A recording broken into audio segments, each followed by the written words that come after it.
لا إله إلا الله محمد رسول الله.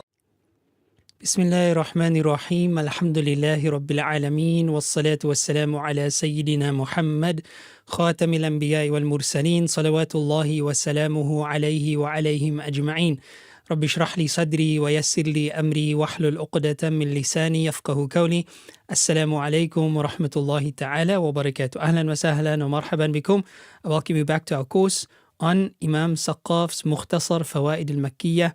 This is a level 3 class in Usul al-Fiqh per se, as foundations of fiqh instead of Usul al-Fiqh as the science that we usually expect it, which contains the essential principles and method of the Shafi'i school.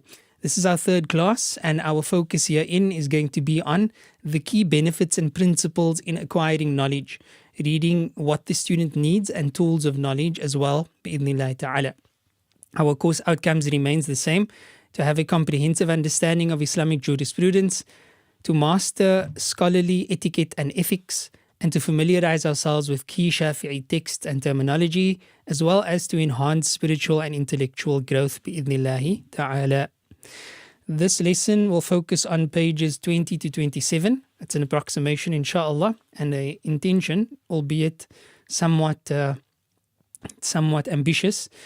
But then secondly, we look at madarikul ilm, or the sources of knowledge, how exactly we develop knowledge depending on the type of science we are pursuing.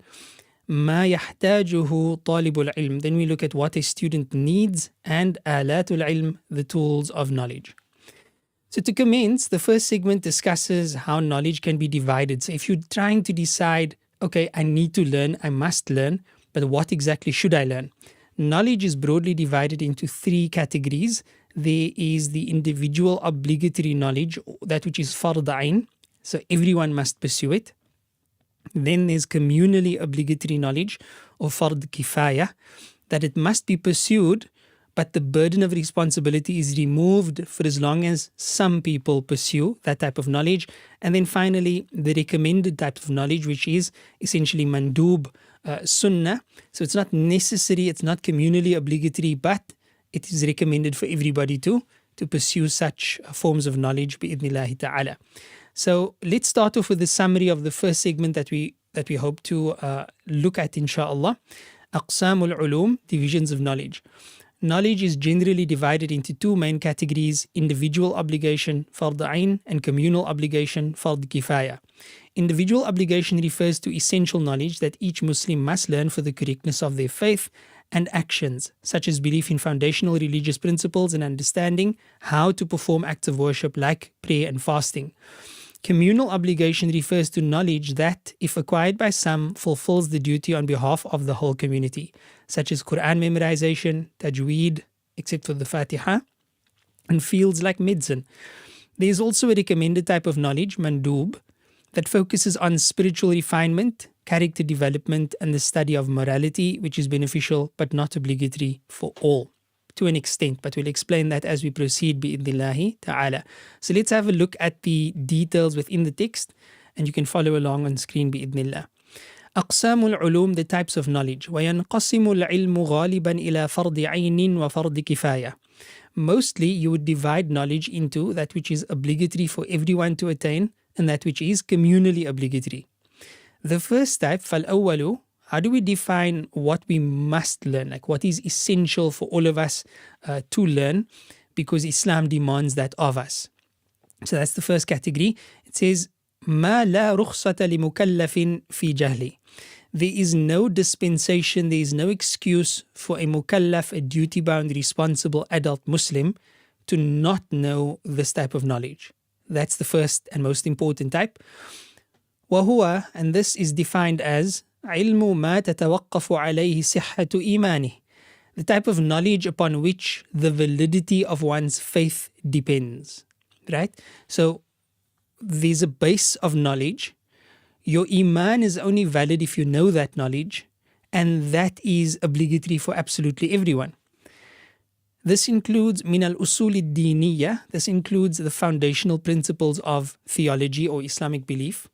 It includes ilmu dhawahir, the knowledge of more outer forms of worship, ما يتلبس به في الحال, of whatever you require, whatever you need to engage with in any particular moment. ولو نفلا, even if it is a supererogatory act of worship. So at whatever stage you are in your life, and whichever undertaking you wish to be involved in, then you need the knowledge that is grounded within the Quran and Sunnah that would guide you in that particular adventure or venture. So let's say you want to pursue marriage. You need to know how to get married. You need to know the laws of Allah pertaining to marriage. You want to get a divorce. You need to know how to get a divorce. You need to know the laws of Allah pertaining to that. And so on and so forth. Whatever you need, because you are engaged therein, becomes individually obligatory upon you. من الأحكام الفقهية, because they're going to teach you the laws of fiqh. فعلى كل مكلف قادر, upon every able duty-bound Muslim, they must تعلم ما لا يصح إيمانه بدونه. They must learn that which the iman would not be valid without it. Who do we believe in? We believe in Allah. What do we believe about Allah? What exactly do we believe about Allah? Can we specifically state who Allah is? How do we believe in Allah? How do we know Allah exists? What are His attributes? Can you imagine Allah? Can you not imagine Allah? Does Allah have a beginning? Does He not have a beginning? Does He have an ending? Does He not have an ending? And so on and so forth. So these are fundamental issues that we learn about in the science of Aqidah. Now, this is not the more complex discussions within Aqidah. This is the foundational matters pertaining to Aqidah, which every Muslim should know, because our iman would not be valid without it.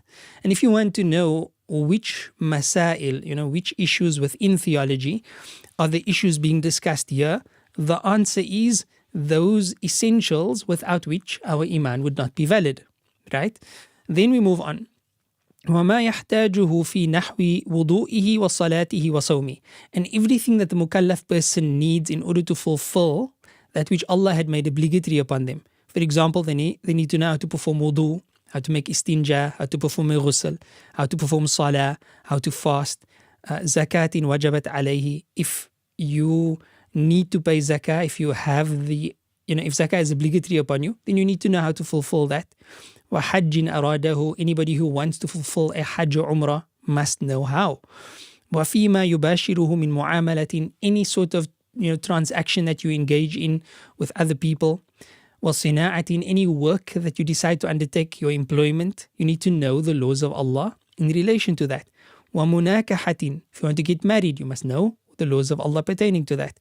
وَمُعَاشَرَةٍ وَنَحْوِهَا, or just in terms of everyday life, how to engage with your neighbors, with your friends, with your teachers, and so on and so forth.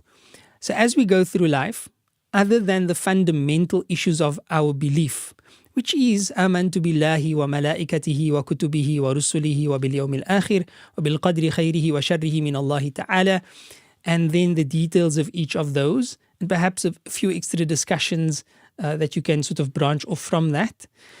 Those are the essentials of faith. Without the knowledge of that, our iman will not be valid.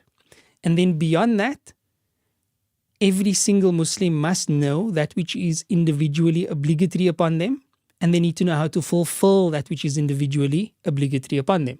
So that which was mentioned here, and any other aspect of life that you wish to undertake. You want to start investing, you need to know the laws of Allah pertaining to that.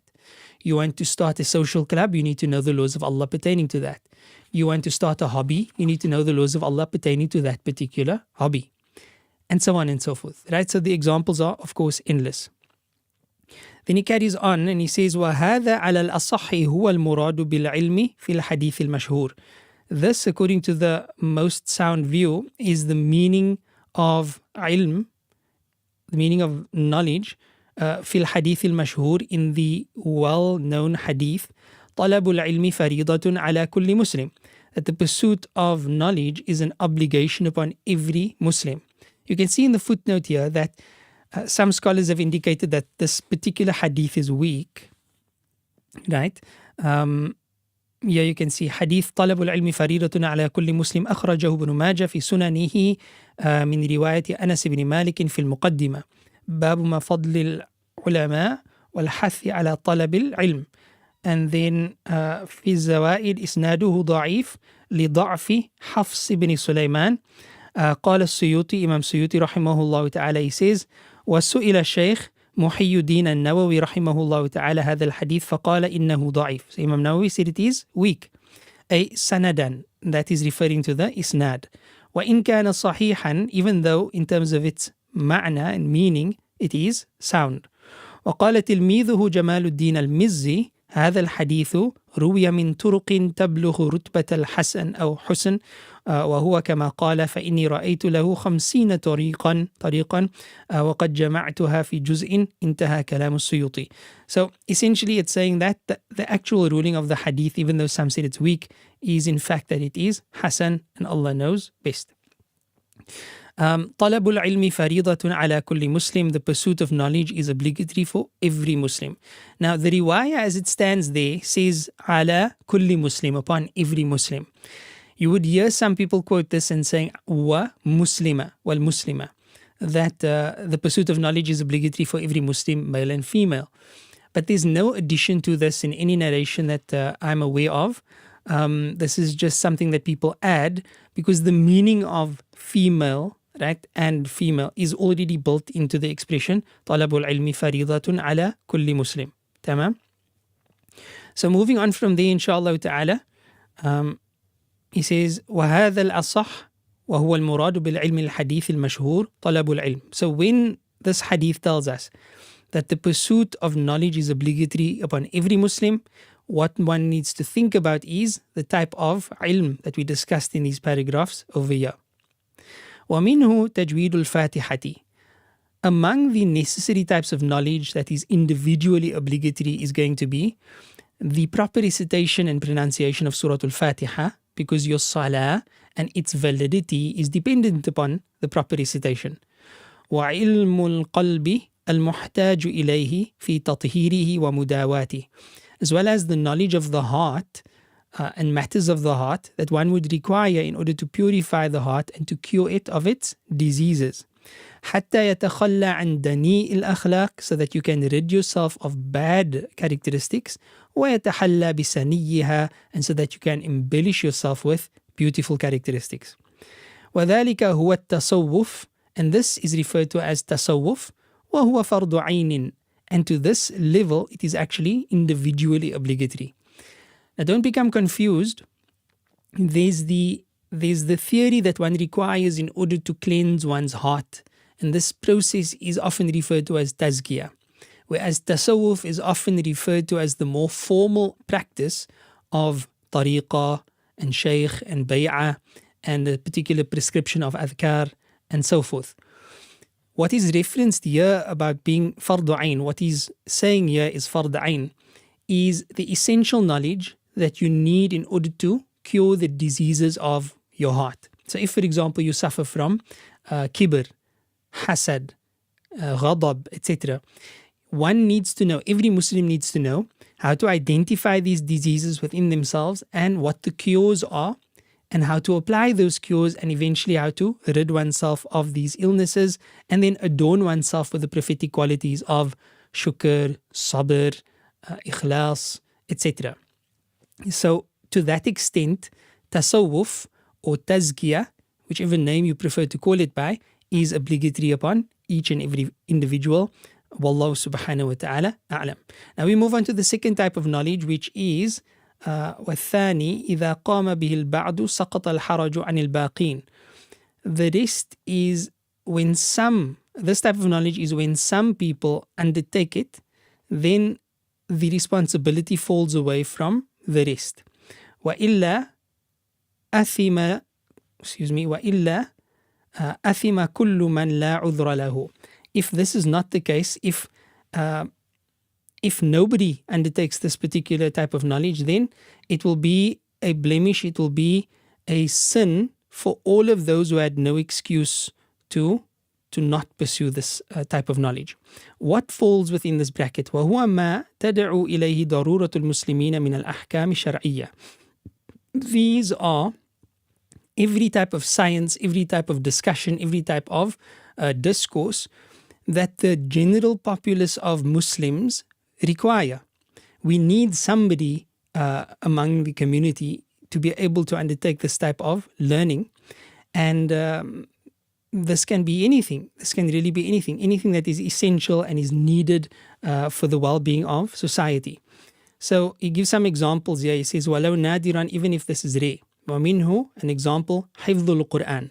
Not everyone needs to memorize the Quran, but it is something that the community needs to do. وَتَجْوِيدُهُ, as well as the proper pronunciation of the Quran. Again, this is not in reference to Surah Al-Fatiha, because Surah Al-Fatiha must be learned by everyone. وَغَيْرُ الْفَاتِحَةِ, as well as knowing other than the Fatiha.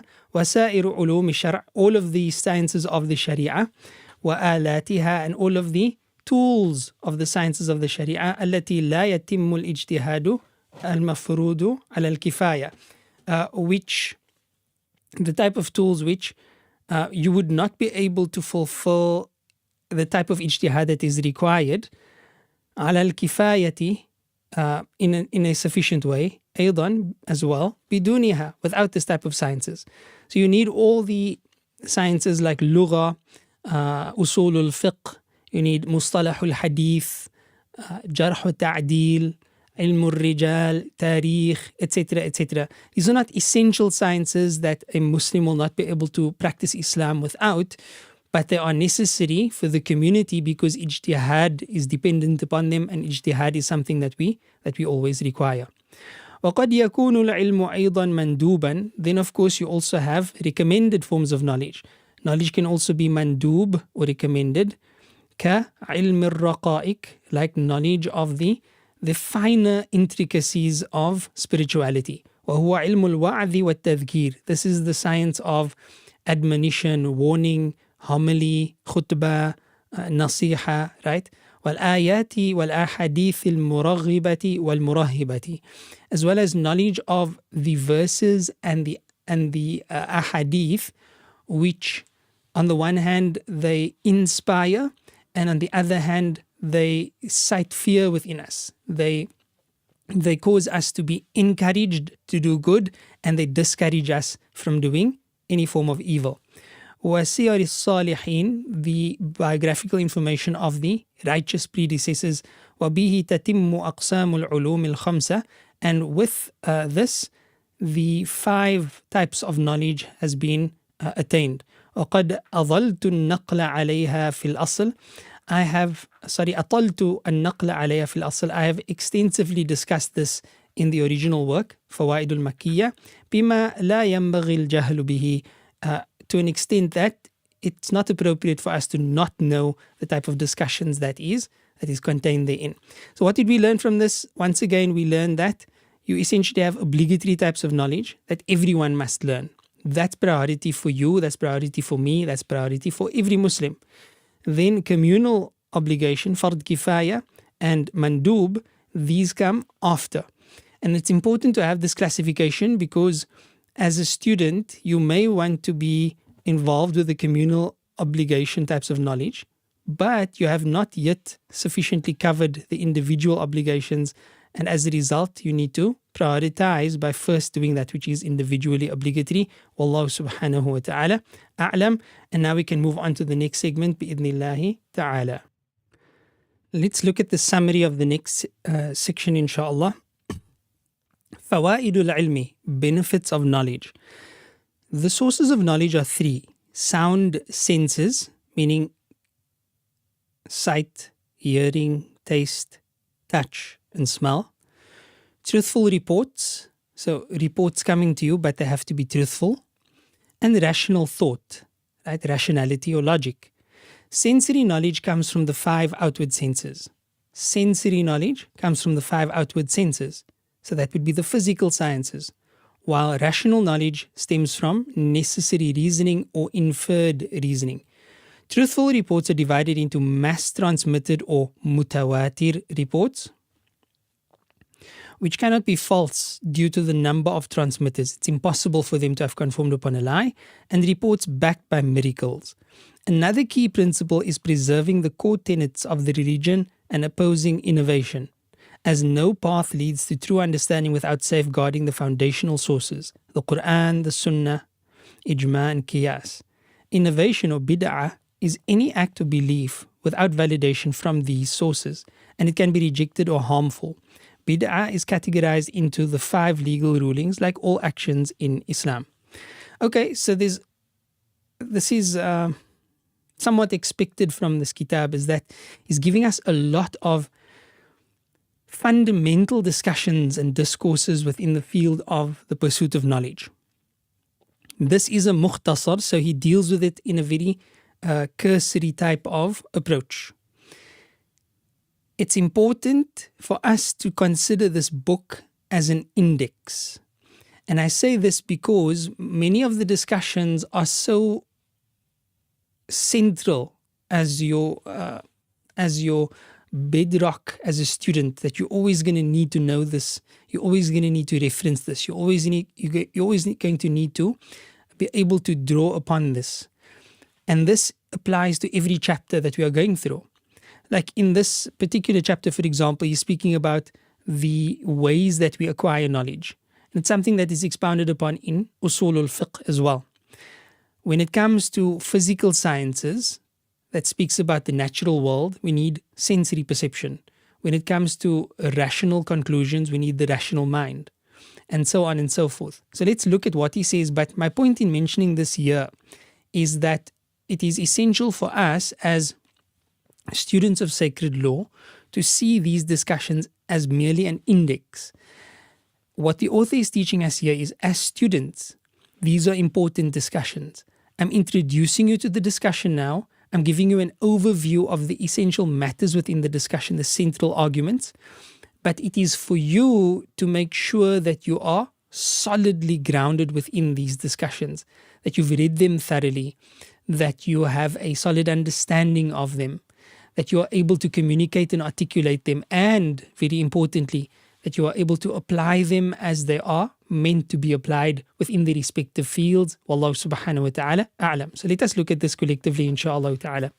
Fawa'id, this essentially means some benefits. He says, al-Ula, the first benefit for a student is to understand madarikul ilm, the sources of knowledge. Madarikul ilm al-hadithi thalathatun. Sensory knowledge, any sort of physical science that requires physical observation, thalathatun, there are 3 sources for this. Al-Hawasu Salima, there is the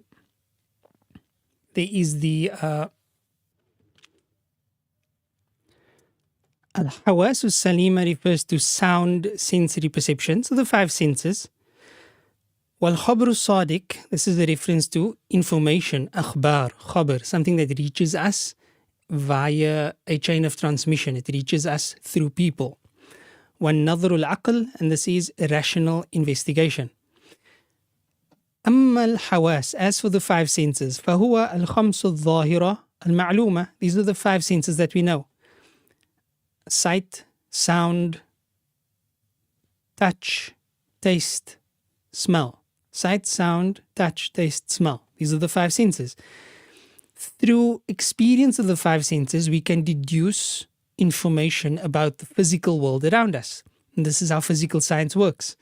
We make an observation, we make another observation, we make another observation, we note down our observations, we have an hypothesis to start off with, we do our tests, we do our experiments, we either conform with what we hypothesized or we break our own hypothesis, we do sort of induction and so forth. We go through the research process, essentially. These are for physical sciences. And what do we essentially draw from? Our 5 senses, right? أما الحواس فهي الخمس الظاهرة المعلومة وبكل حاسة منا يعلم ما يختص به. For every sense, you would know through that sense what it specializes in. So for example, the eyes, the sensory perception of sight would be able to inform you of that which requires vision, and so on and so forth. وَأَمَّا الْخَبْرُ الصَّادِقُ, what we mean by information or news that is truthful that reaches us. فَنَوْعَانِ, there's 2 types here. Al-Khabru al-Mutawatiru, there's either a canonical transmission. I'm not a big fan of that translation, but it's somewhat, caught on in the modern world. But a massively transmitted report, where the report has reached you via so many different and independent sources that it is impossible for them under normal circumstances to have conformed upon a lie. وهو ما سمع من قوم لا يتوهم تواطؤهم على الكذب. It is that news or information that has been heard or received from such a group that it is not a respectable approach to consider them to have lied or conformed upon a lie in this particular regard. The other form of khabr sadiq or truthful information is wal-khabr al-mu'ayyad bil-mu'jizati, information that is backed up by miracles. This is referring to the system of Allah subhanahu wa ta'ala. Allah Azza wa Jal had institutionalized a system whereby He sends a prophet to call the people of the time, or to the people that the prophet was sent to. In order for the people to trust that the prophet is in fact deputized by Allah Azza wa Jal, along with the message, Allah sends what we call mu'jizat, miracles. Now the miracles differed from prophet to prophet, and it differed according to the circumstances and the people that it was revealed to. And the point behind the miracle was to back up the statement of the prophet. In some of our Aqidah books, an example is given that the king, sitting high on top on a throne over there, and somebody comes down here, by us local folk, as average people, and he says, look, I'm a messenger of the king that's sitting over there, and the king wants you to stand up. So now you didn't hear it from the king. The king is distant. The king is, you don't have the ability or the access to the king per se. You can maybe see him in the distance, or you just know that he's there in the palace. Yet this messenger of the king, or somebody who claims to be the king's messenger, is informing you of something. Now the question is, how do you know that this messenger is actually speaking the truth? وَلِلَّهِ الْمَثَلُ الْأَعْلَى. Of course, I'm just trying to give us an understanding of how miracles function. So the messenger says, in order to prove that I am in fact the messenger of the king is going to do something that he usually doesn't do. He is going to throw an apple.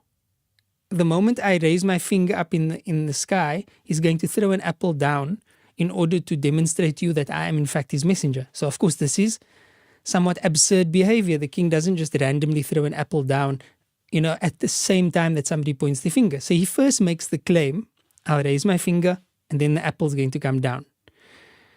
He doesn't say, okay, the fact that I'm a messenger is, you see there, the king stood up now, so that's proof that I'm a messenger. He doesn't first see the action and then make the claim. He makes the claim, I am a messenger. Then he tells the people what action to expect, and then the action comes to back up his claim. Now this is a very simplistic example, and of course for miracles, it is mu'jizat that renders somebody incapable of producing the same. So you imagine now, for the Prophet Muhammad or any of the other Anbiya, they come with a claim that they are the messenger of Allah. But the people disbelieve in them initially because why should we take your word? You're just a human being just like us. So then the messenger would say, well, I've also come with a miracle to back up my claim. Nabi Musa could turn his stick into a serpent. He could place his hand into his robe and bring it out, and it was shining bright white. Nabi Isa ﷺ could bring the dead back to life by the permission of Allah. He blew into a clay bird and it became a real bird by the permission of Allah. Rasulullah ﷺ pointed at the moon and it split in two. And, we can mention all of these miracles, but this is how a miracle essentially functions. It is khabar, it is information or news that is brought to us via a person, but it is, as the text states, al-mu'ayyadu bil-mu'jizati, that is assisted with a miracle. So that's essentially how it works. فَالْأَوَّلُ سَبَبٌ لِلْعِلْمِ الضَّرُورِي. The first, meaning the type of khabar sadiq, the type of truthful information that reaches us through canonical channels, meaning it reaches us through so many pathways that you cannot expect them to have lied. that type of information necessitates ilm al-daruri. It means that information like that grounds and substantiates what we might refer to as axiomatic principles. Principles in Islam that require no investigation, no further discussion, no difference of opinion, nothing like that applies. It's so obvious that it is axiomatic. For example, that salah is obligatory, that riba is unlawful, that zina is unlawful, that Allah is one. These are axiomatic principles in Islam. Wathani, the second type of information, which is al-khabar al-mu'ayyadu bil-mu'jiza, information that comes to us via a person, via a chain, but it's accompanied by a miracle to back up that truthfulness of the claim. So in the case of direct transmission from a prophet, there of course the people who witness it is privy to the first-hand experience of it, and thus it is daruri for them, it's axiomatic for them. But if it then reaches us via a chain, that adds to its complexity, because now we need to not only check the truthfulness of the claim of the prophet, but we also need to check the truthfulness of the claim that these words and this story is actually attributed to that prophet. And that's where the isnad comes in. So for this reason, the second type, or al-khabr al-mu'ayyadu bil-mu'jiza, is said to produce al-ilm al-istidlali, inferred knowledge, deductive knowledge, knowledge that requires application of one's mind. You need to deduce facts from it, you need to interpret it, etc. So those are the two types of khabar al-sadiq that applies here. وَأَمَّا نَظْرُ الْعَقْلِ, as for rational investigation, فَالْحَاصِلُ مِنُ نَوْعَانِ. So these two things attained here through a rational approach, rational investigation. There's daruriyun, again axiomatic principles that can be deduced through rational application.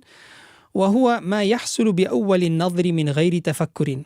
This is what you attain by merely glancing at something without having to think about it, without having to reflect about it.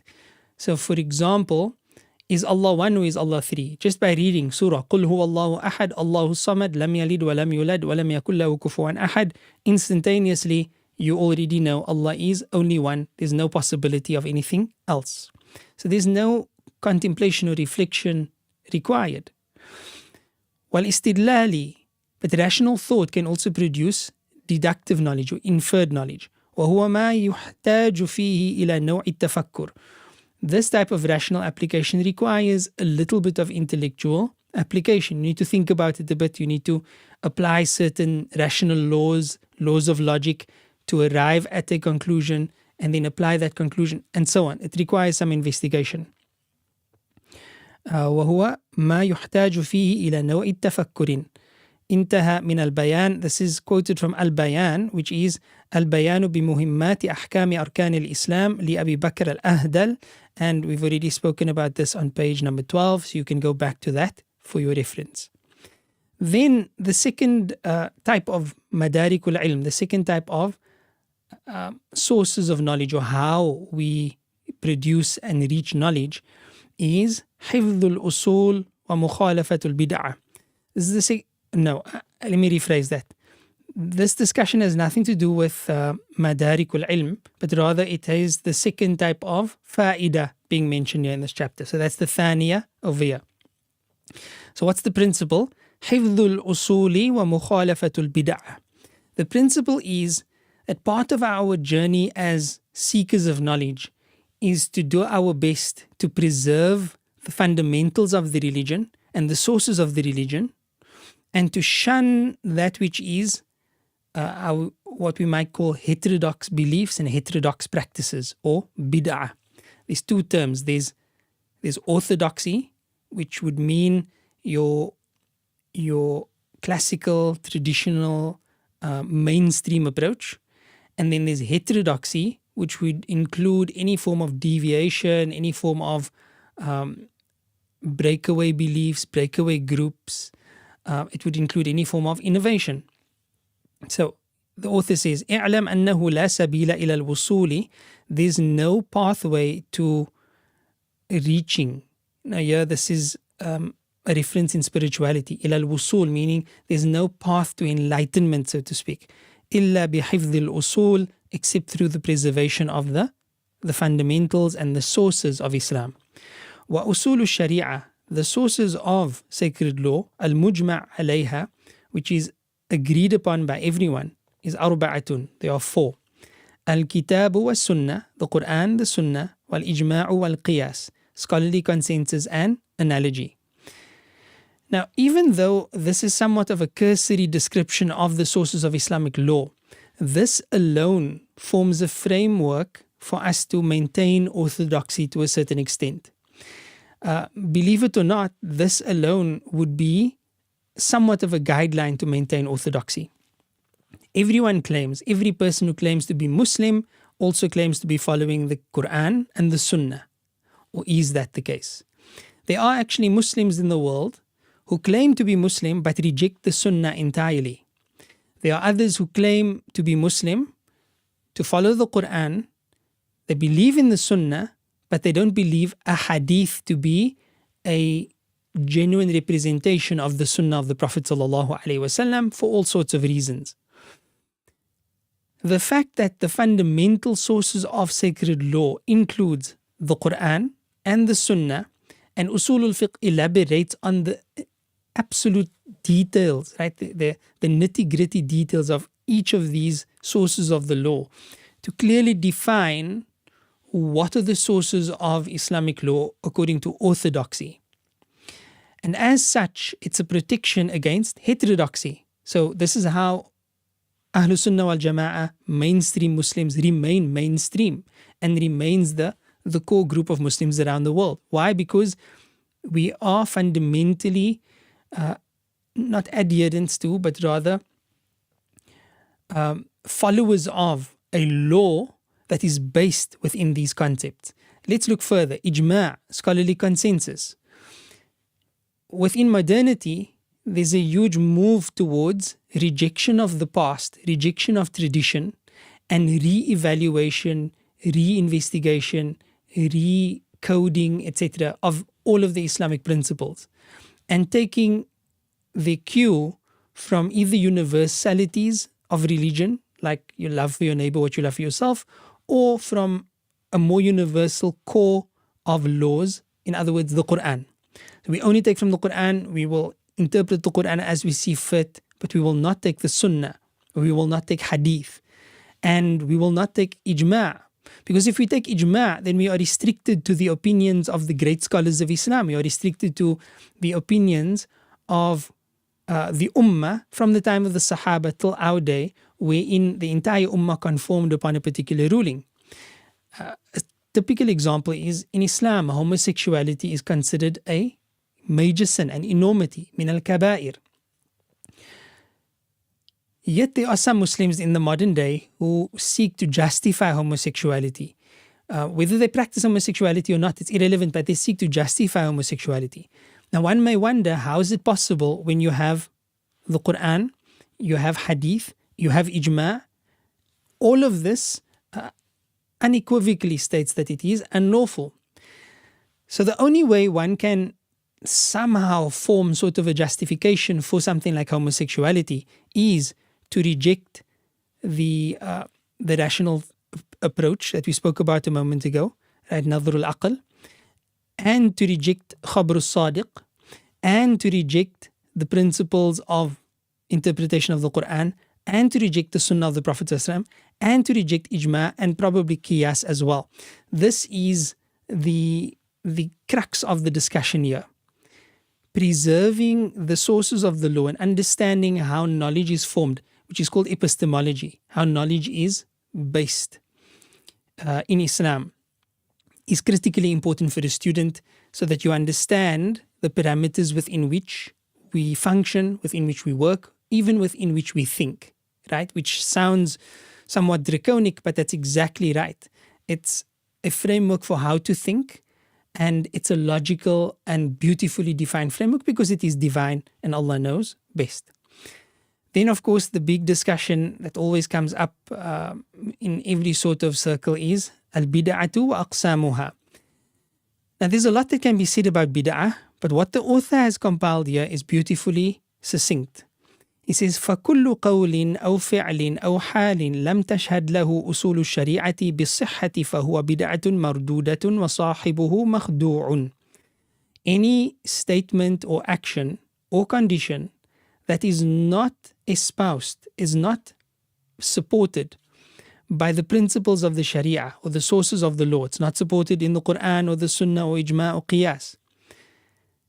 And فَكُلُّ قَوْلٍ أَوْ فِعْلٍ أَوْ حَالٍ لَمْ تَشْهَدْ لَهُ أُصُولُ الشَّرِيعَةِ بِالصِّحَّةِ. It's not supported as valid. فَهُوَ بِدْعَةٌ مَرْدُودَةٌ. This would be a rejected and reprehensible innovation. وَصَاحِبُهُ مَخْدُوعٌ. And such an innovator is deceived and is basically led astray in this regard. Now, how do we define bid'ah? This is a beautiful definition given for bid'ah. Any practice, condition, statement that has no support in the principles of Islam, it has no support in the sources of sacred law. That would be considered a bid'ah, and not only a bid'ah, but a rejected bid'ah, a reprehensible bid'ah. As for the hadith, وَفِي الْحَدِيثِ كُلُّ بِدْعَةٍ ضَلَالَةٍ وَكُلُّ ضَلَالَةٍ فِي النَّارِ. Every innovation is an astrayness, and every astrayness is in the fire. There's some discussion about the hadith and different versions thereof. I won't get into that right now.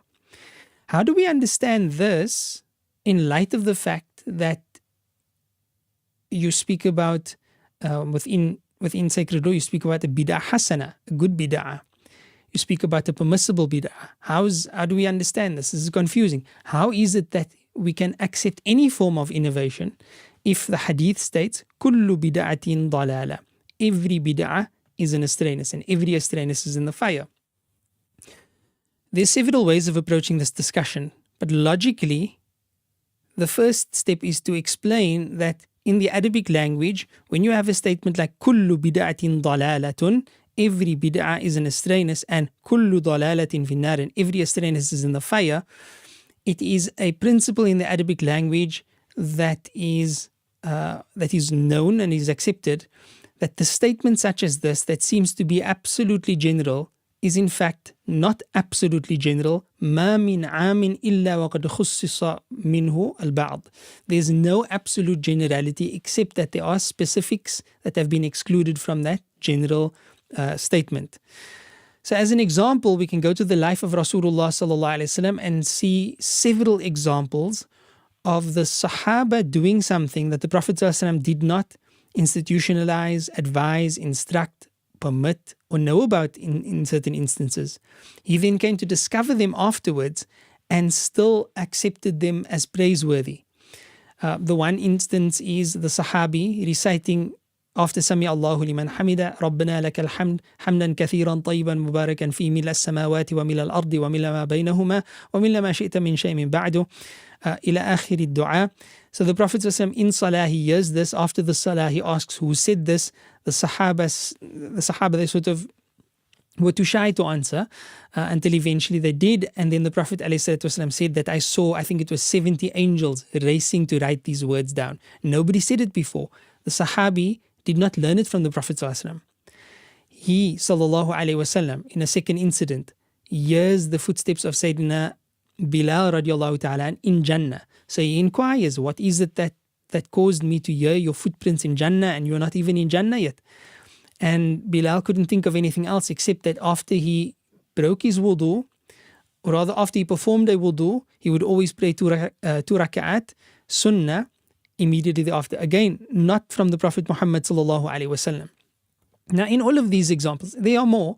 The Sahabi recites Qul Huwallahu Ahad in every raka'ah of Salah. I think he recites a surah and then he recites Qul Huwallahu Ahad. The other Sahaba are sort of taken aback. We never learned this from Rasulullah sallallahu alaihi wasallam. So they ask him, and he says, I'll continue to recite it. And then he tells the Prophet sallallahu alaihi wasallam, oh Rasulullah sallallahu alaihi wasallam, I love this surah because it reminds me of Allah. And then the Prophet sallallahu alaihi wasallam, after asking him why he recited it, he tells him, حُبُّكَ إِيَّاهَا أَدْخَلَكَ الْجَنَّةِ أو كما قال عليه الصلاة والسلام. Your love of the surah has entered you into Jannah.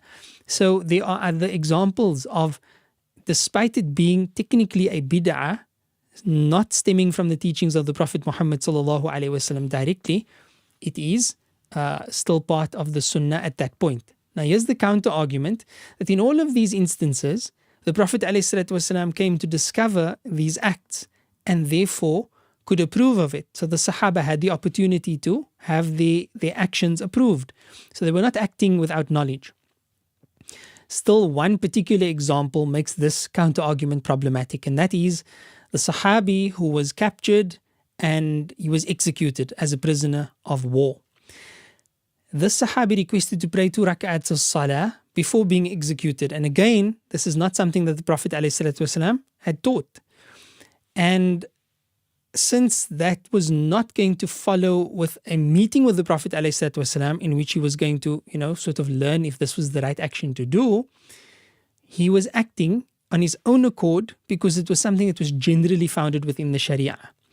Now, based on all of this and many other different points, our scholars, and this applies to the 4 madhahib, the Shafi'i, Hanafi, Hanbali, Maliki schools of thought, they understand a hadith such as this, kullu bid'atin dalala, in light of وَهُوَ مَحْمُولٌ, it is interpreted على المحرمة, that it specifically refers to the unlawful forms of bid'ah, of innovation.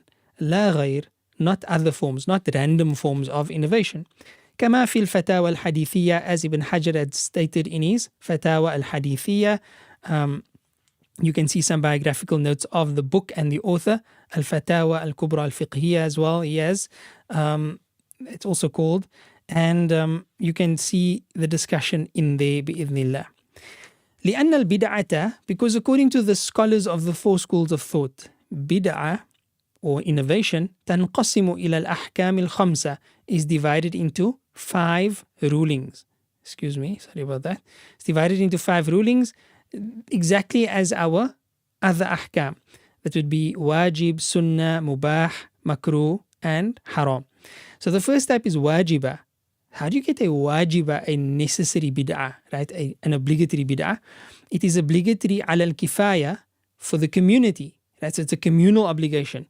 For example, كالاشتغال بالعلوم العربية المتوقف عليها فهم القرآن والسنة أو الكتاب والسنة.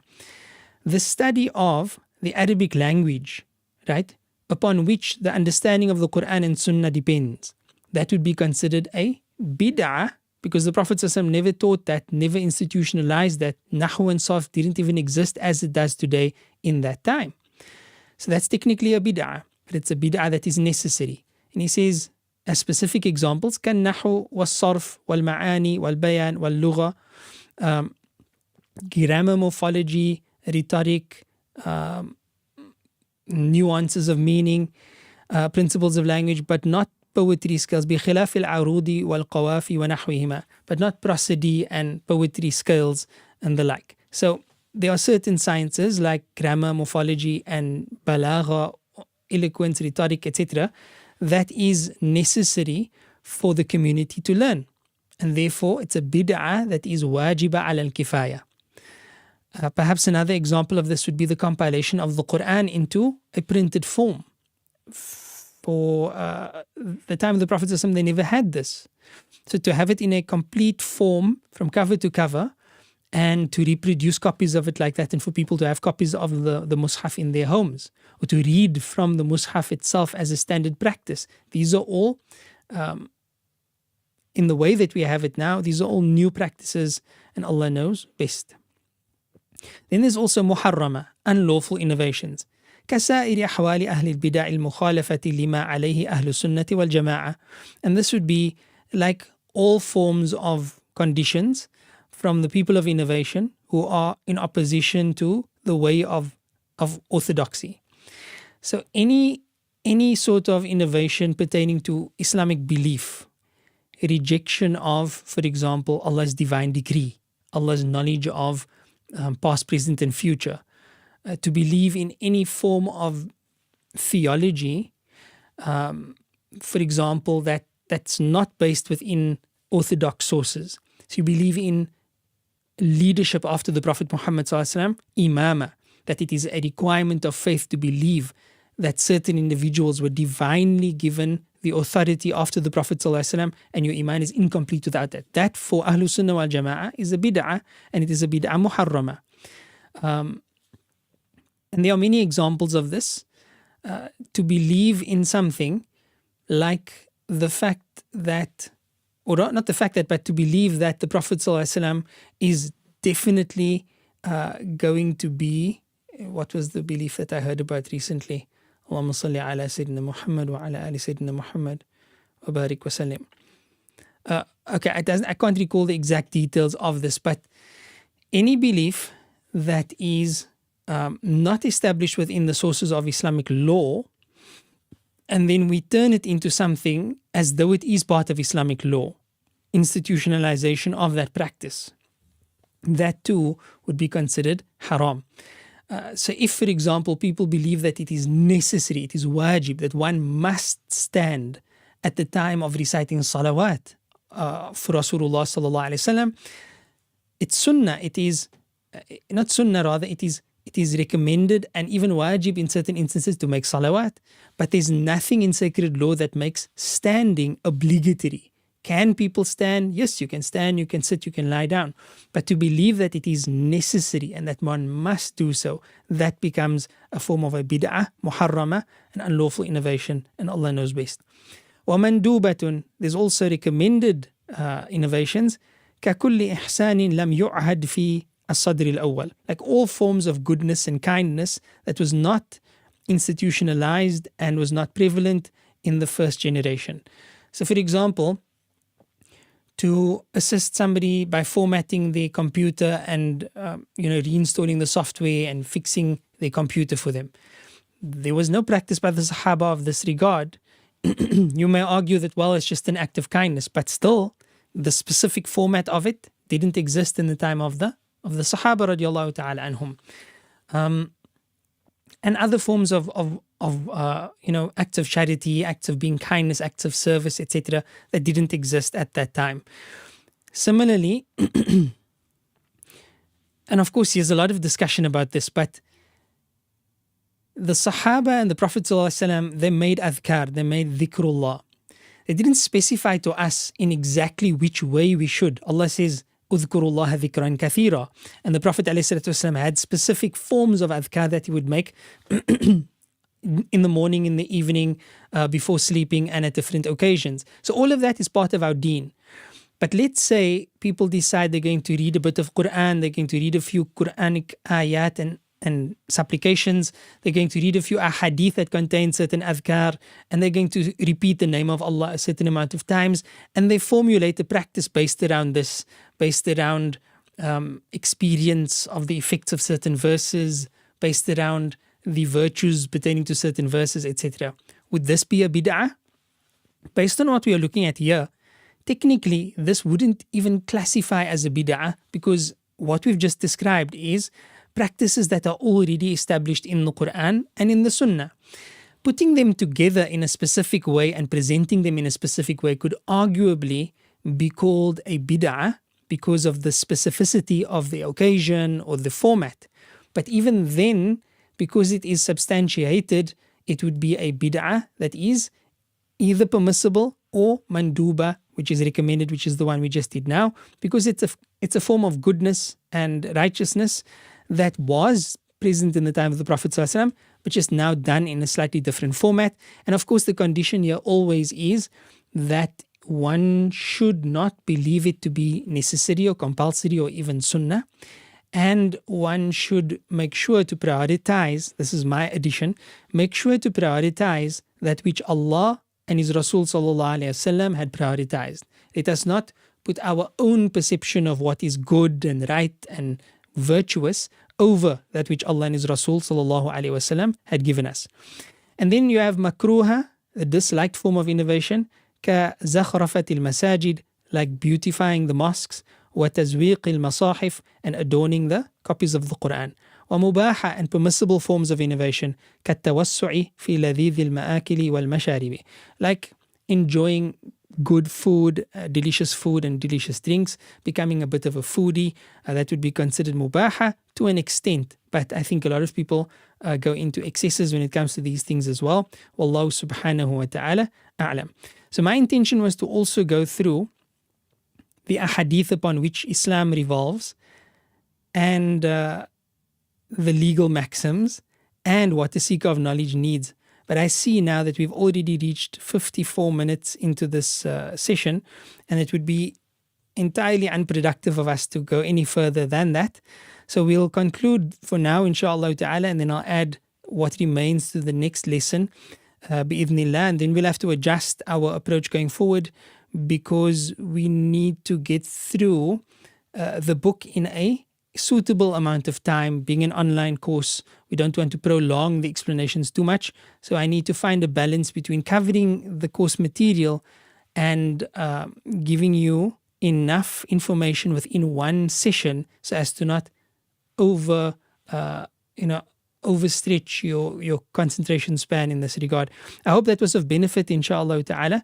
To conclude, I'd like to leave you off with a question, but the question you wouldn't be able to answer unless we did the remainder of the lesson, so maybe we can skip the question for next time, inshallah. In fact, let us do the lesson summary, which is, we intended to cover pages 20 to 27.